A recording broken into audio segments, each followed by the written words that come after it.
Hello there guys, Elita Legionarii here. Today I am bringing you a 2 vs 2 for Medieval 2 Total War on the Death Track map this time. That's right, I haven't actually got it muddled with the Winter War map for a change. I rather enjoy this map. It's quite open, but it's got nice little woods on it, a wee bit of hill, but I just rather like this map. I'm playing as Russia, and I'm joined by MTB79, which is actually Doc Holliday. Who, as you know, is featured on my channel quite a few times. He'll be playing as Denmark. And our opponents are Zatar11. He's featured in a few of my videos and is a regular of Medieval 2 these days. He's in command of Spain. And we've also got Luigi... I always get his name wrong. Let's see. Luigimo, I think I'm saying that right. He's a regular too. He's playing as the Turks. It's a pretty quick game. I'll send them over this way. I'll outline their forces first. Luigimo's forces consist of 3 Janissary Musketeers, 1 Azab, 1 Janissary Archer, and he's got 4 dismounted Spahi Lancers, 4 Nafatoons, and I see 2 Janissary Heavy Infantry, 4 Capiculu, and a General's Bodyguard. Then Zatar's force consists of 3 Spanish Musketeers, 2 Puppy Crossbowmen, 4 Pipe Militia, 4 Conquistador Cav, 1 General's Bodyguard, and 6 Dismounted Conquistadors. This is a really good army actually, and he's dispersed it quite well, and Zatar basically anticipated that I would bring a rush army. He's pretty familiar with how I play, but I was suspecting he'd know what I was doing anyway. So what they decided to do was deploy much further back. Ordinarily they'd deploy about sort of around here where I've got the mouse now, if you're on this side, but they decided to deploy way back and play a defensive role, which you can see with the armies very skirmish heavy, pike support, stalling forces and strong cavalry, very defensive and then counter-attack orientated style build, effective build. However, I recognised almost instantly a key issue and fault that they've made with their battle plan straight away is they have given complete control of the field to both myself and Doc Holliday almost off straight out. You're going to see a really defensive role with them, and there's nothing wrong with defensive playing, but I quite often find that I can exploit people's defensive style just by simply using the rest of the field to my advantage, because they kind of just deny. They give it up and they allow me to take it, or allow my team to take it, and that is exactly what me and Doc Holliday are going to do in this fight. Let's have a look at Doc's army. He's got 4 peasants screening. That's because we anticipated there'd be muskets from both of them, and there is, and that's what he's got there. I advised him on that one. And then he's got 5 dismounted chivalric knights, and then he's got 4 Viking raiders, and they're on the flanks. So this is a good core infantry with some good flanking units as well, all support to his cavalry. He's got a mix of chivalric knights and Norse war clerics. Doc accidentally broke the rules, if I remember correctly. I think he's got 6 cavalry, but the rules are only 5, but none of us noticed it, and Doc wasn't aware of it until after the fight, so nobody seemed to be too bothered by it. But he has got 1 too many cavalry, but it's not really that big a deal. My force consists of 4 peasants in loose formation. Now I've clumped them together really tight here, because I'm not spreading my infantry out very wide.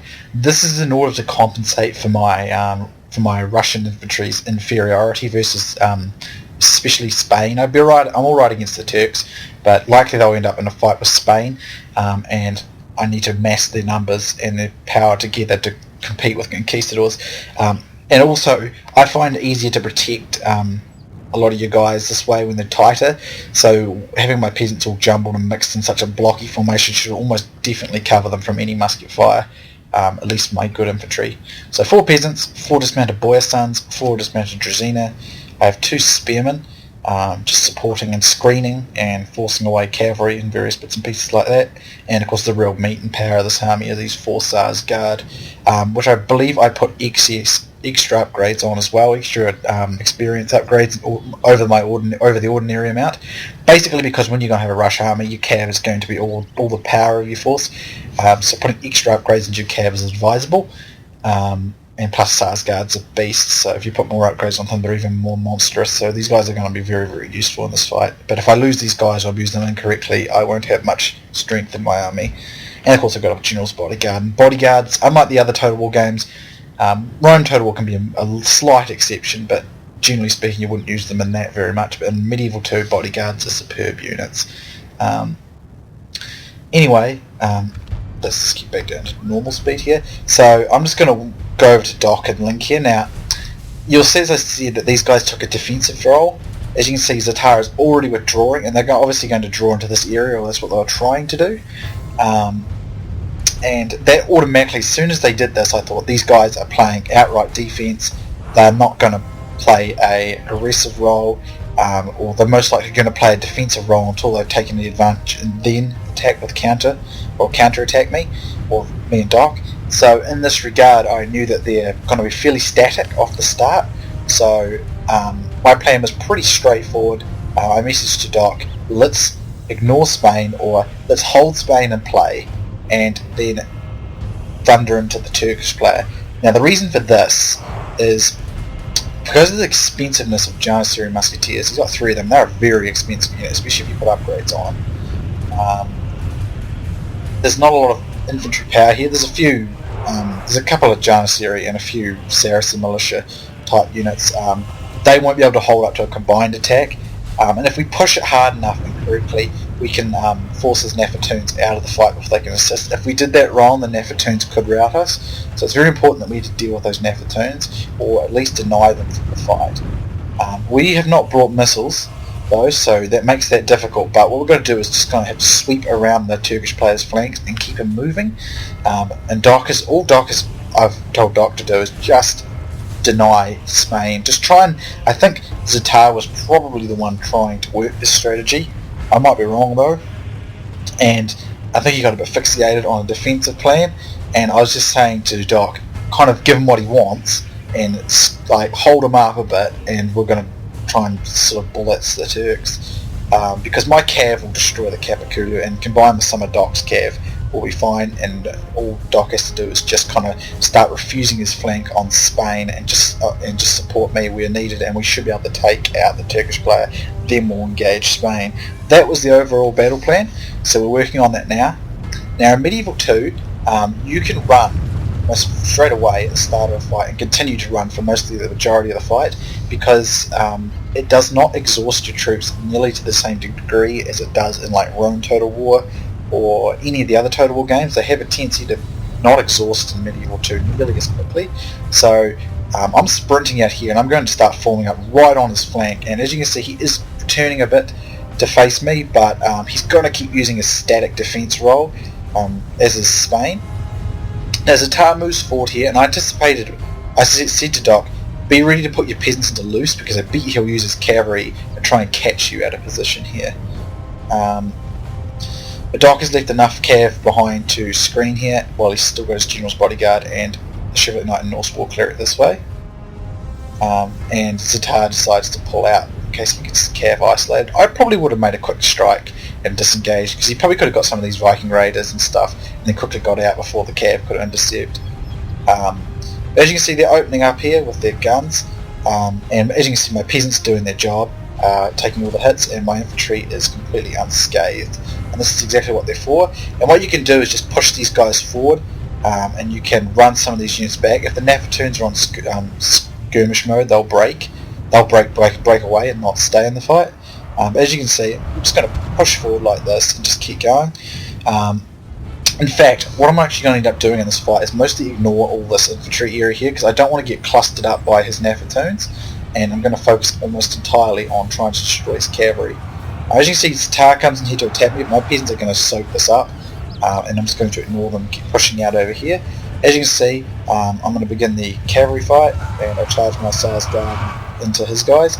My Sarsgaard are superior cavalry, so what I decide to do is, knowing my extra upgrades and superiority of cav, I decide to allow one of my Sarsgaard not to engage and to come around his flanks, and I'm going to use my bodyguard to take on this other one, and then I'm going to support it with infantry. If we just pause, I don't want to miss Doc's side of the action. Not too much has happened yet. Doc is just sort of keeping up with me, and he's sending cav in and just making sure that Spain does not interfere. But I don't want to fight these Nafatoons wherever they are. Yeah, as you can see, they're throwing there. So in a moment I start throwing, I put some of my infantry in here, but I'm going, there's my peasants routing, but I'm going to start pulling them away, putting them into this cavalry fight, or doing bits and pieces like that to keep them out. Over here there's a unit of Janissary musketeers. I was initially charging for them. I do get a few of them, but it doesn't mean I'm going to get pretty counter-charged by this conquistador. So as you can see, I start pulling my infantry away here because I just don't. I'm going to use one infantry. I'm just going to try and stay away from his Nafatoons for a while and try and win the decisive fight over here. Because once his cavalry's destroyed, the Nafatoons will not be able to have anything to protect them from my cav. As you can see, Doc's taken a cavalry fight here.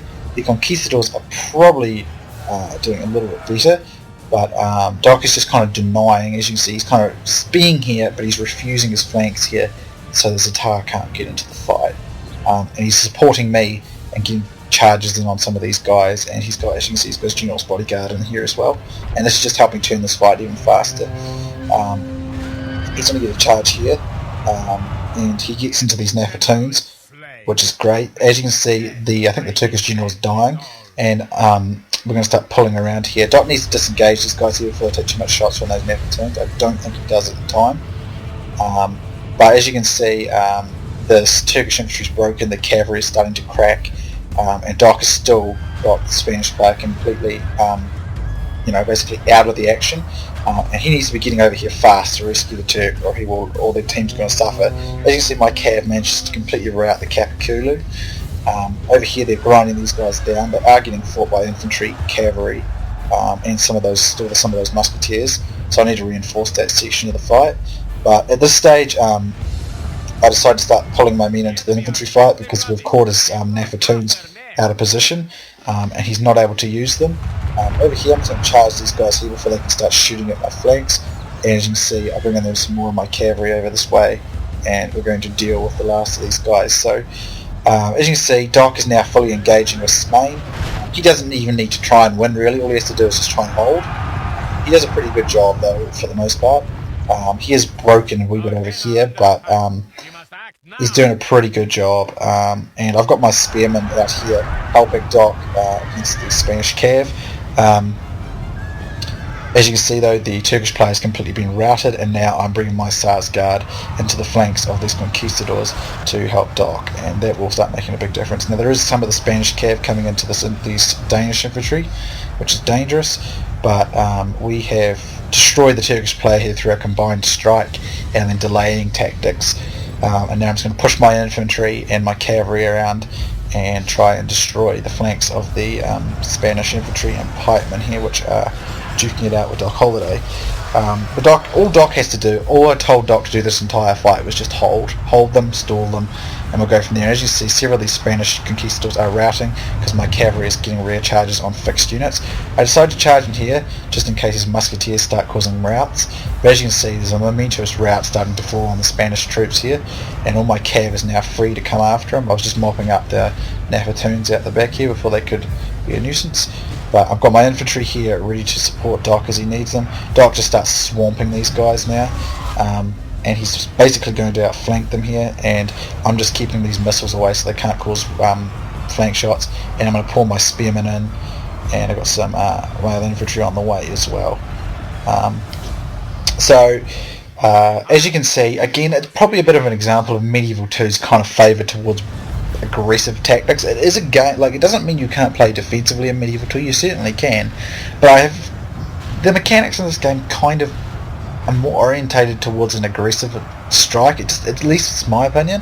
When you play more aggressively, I think the game favours you more because of the way cav work in Medieval 2. And as you can see, our plan worked pretty well, and we did have a pretty clear defined plan, and we stuck to it, and that always helps a lot as well.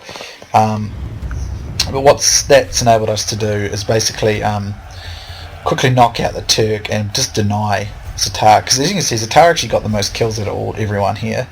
Got a little bit more than me, about 50 more than me, but I got a lot more captures than anyone else. On top of my 633, I got 352, so got about 1,000 all up there. Doc has 85 with his 573, but Luigimo, Luigimo, he has 439 kills there. But his army, it didn't have a lot of what I would say kind of, I think, like a lot of meat, if you will, like a lot of enough power to resist a combined strike. That's why we decided to go against him. But as you can see, these Sarsgaard 99, 73, 104. So it's the General's Bodyguard 99, 73, 104, 48, 105, and then a bunch of captures. They were well upgraded and they had to do most of the work for me, and they did. These Boyar Sons, only one of them really did anything of note. And the Drazina are basically in the same, nothing really there. So it was very much a team effort though, because I mean Spain could have really ruined this for us if we managed to get in and support Luigimo quicker. So Doc's stalling tactics and denying Spain the fight with support in the area, while at the same time helping me, has enabled us to win a pretty solid victory. So good game to Doc. Great teamwork with Doc this time. Really good stuff, and great game to Zatar and Luigimo. Hope you guys enjoyed this. I certainly did, and please leave comments, guys. Love reading comments, love hearing feedback and what you think. So thanks for watching, guys, and I'll see you soon next time.